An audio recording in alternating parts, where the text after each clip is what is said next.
अजितदादा, आम्ही जे काम केलं या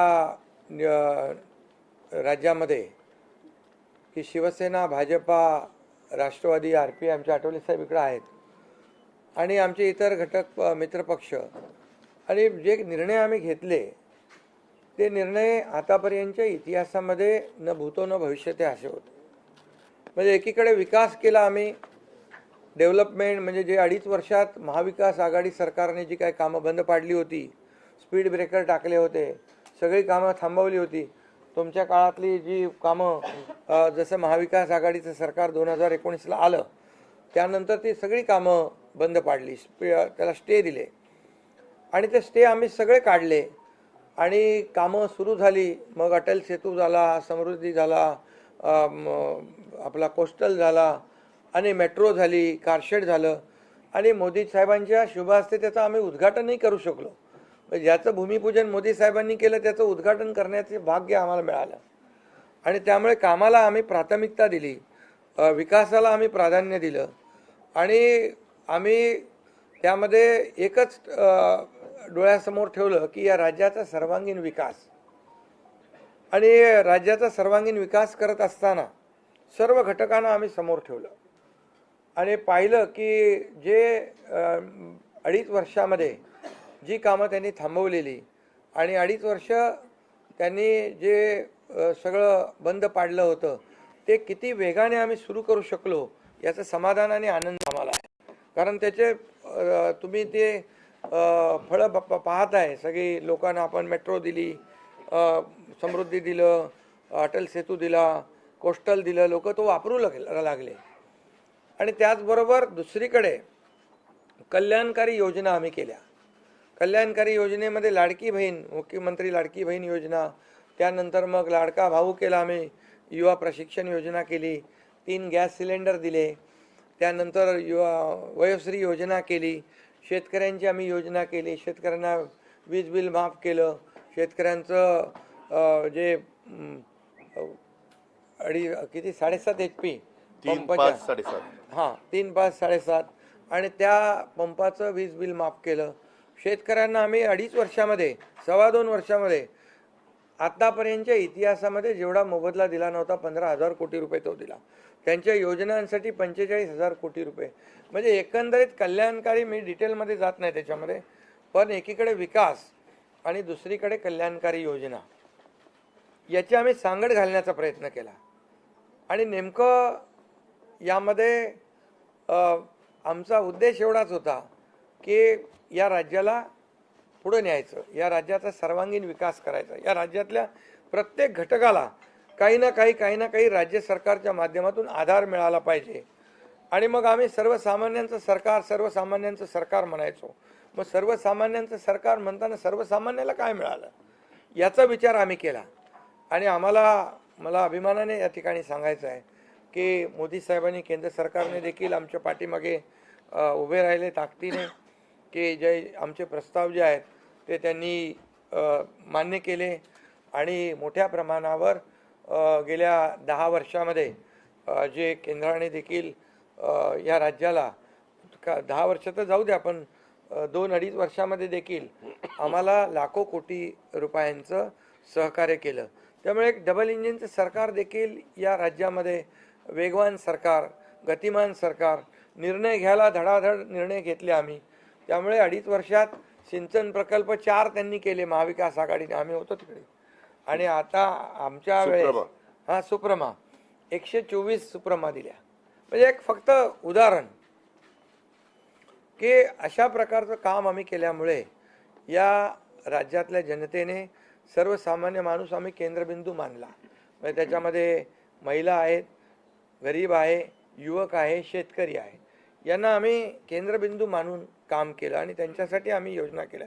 काय आमच्यावर आरोपही झाले, एका रेवड्या बाटण्या काय काय काय, म्हणजे तुम्ही हे वाटप सुरू केलं आहे, बहिणींना विकत घेताय का, काही लाच देताय का, या सगळ्या गोष्टीला आम्ही सामोरे गेलो.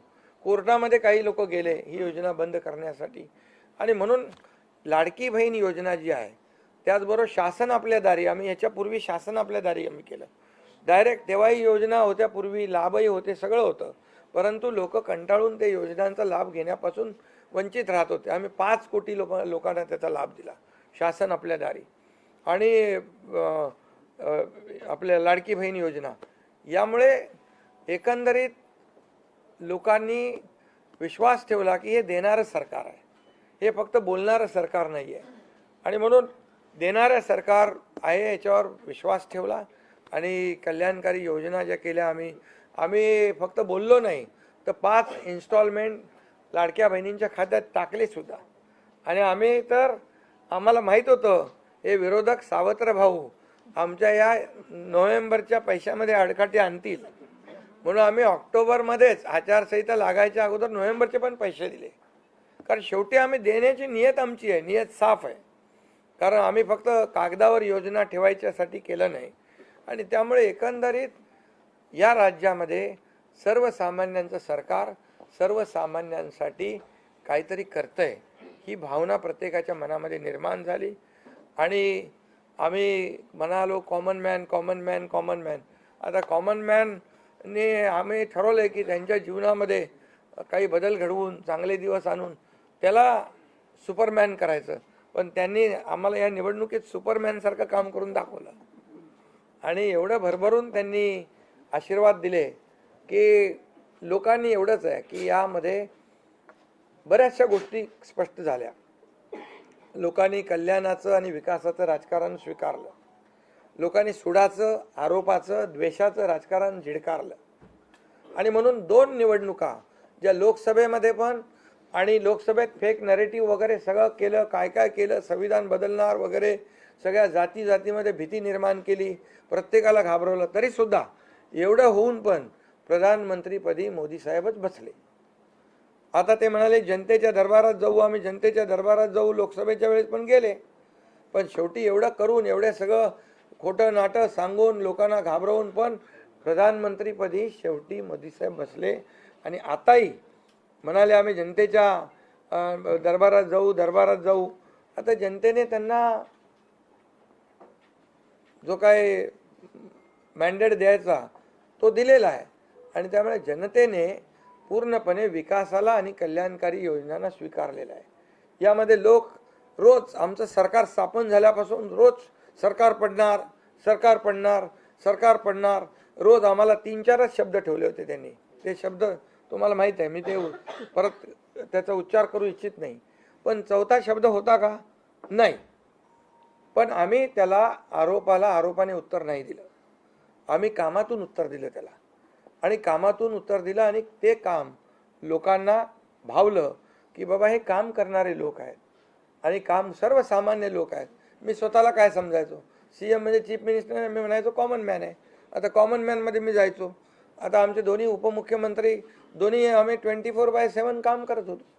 आणि याच्यामुळे घरी बसून सरकार चालवता येत नाही, फेसबुकवरून सरकार चालवता येत नाही, हे स्पष्ट झालेलं आहे. आणि म्हणून आम्ही लोकांच्या, बाळासाहेब सांगायचे, कार्यकर्ता घरात नाही लोकांच्या दारात शोभून दिसतो. शासन आपल्या दारी आम्ही घेऊन गेलो आम्ही. आणि म्हणूनच आज बाळासाहेबांच्या विचारांनी आम्ही सरकार स्थापन केलं 2019ला मोदी साहेबांच्या आशीर्वादाने. आणि 2019ला जे सरकार स्थापन व्हायला पाहिजे होतं ते सरकार स्थापन झालं नाही, ते लोकांनी बरोबर लक्षात ठेवलेलं आहे. लोक ते विसरलेले नाहीत. आणि म्हणून या निवडणुकीत देखील कोण कुठल्या पक्षाचा, आता तुमचा कुठला पक्ष आहे? तुमचा राष्ट्रवादी घड्याळ. आता तो कोणाचा आहे ते लोकांनी ठरवलं. आणि शिवसेना कोणाची तेही ठरवलं. आणि लोकांनी ते ठरवलं. त्यामुळे आता बऱ्याचशा गोष्टी त्या स्पष्ट झालेल्या आहेत. आणि मला समाधान आहे की 2019ला 56 जागा आल्या होत्या. आणि त्या 56 मला वाटतं आताही 56 जागा आल्या, अजून चालू आहे. पण एकंदरीत आत्ताच्या पर्यंत म्हणजे विकासाला लोकांनी महत्त्व दिलं. मोदीजींनी, आता अमित भाई असतील, नड्डाजी आहेत, तिथं पियुषजी आहेत, केंद्रीय मंत्री आपले भूपेंद्रजी आहेत, राजनाथ सिंगजी, बऱ्याच सगळ्या लोकांनी हं? आठवले साहेब तर आपल्या सोबतच आहेत. आठवले साहेब सोबत 100% आहे. तर एकंदरीत आपण सगळ्यांनी या निवडणुकीमध्ये एकत्र येऊन काम केलं. आता एकत्र येऊन काम केलं, आता त्याच्यामध्ये काही लोकांनी म्हणा त्याचा अर्थ वेगवेगळा काढला. मोदी साहेब म्हणाले एकत्र या, विकासासाठी एकत्र या. आता लोकांना आवाहन केलं, जसं आम्ही काय त्याच्यामध्ये जातीपाती धर्माचा उल्लेख केला नाही, पण मतदानासाठी एकत्र या, विकासासाठी एकत्र या राज्याला पुढे घेऊन जाण्यासाठी एकत्र या, असं आवाहन करणं काय चुकीचं आहे. आणि लोकांनी ते एकत्र येऊन एकजुटीचं दर्शन या निवडणुकीमध्ये घडवलं आणि मतांची टक्केवारी वाढली, मतदानाची टक्केवारी वाढली, महिलांच्या आमच्या लाडक्या बहिणींच्या टक्केवारी वाढली. आतापर्यंत महिलांचं टक्केवारी कमी असायची पुरुषांपेक्षा, पण यावेळेस ती टक्केवारी जास्त आहे. आणि म्हणून लाडक्या बहिणी आमच्या ज्या आहेत त्या लाडक्या बहिणींनी सावत्र भावांना चांगला जोडा दाखवलेला आहे. आणि आम्ही म्हणायचो ना, खोडा घालणाऱ्यांना जोडा दाखवा. तर एकंदरीत ही निवडणूक जी आहे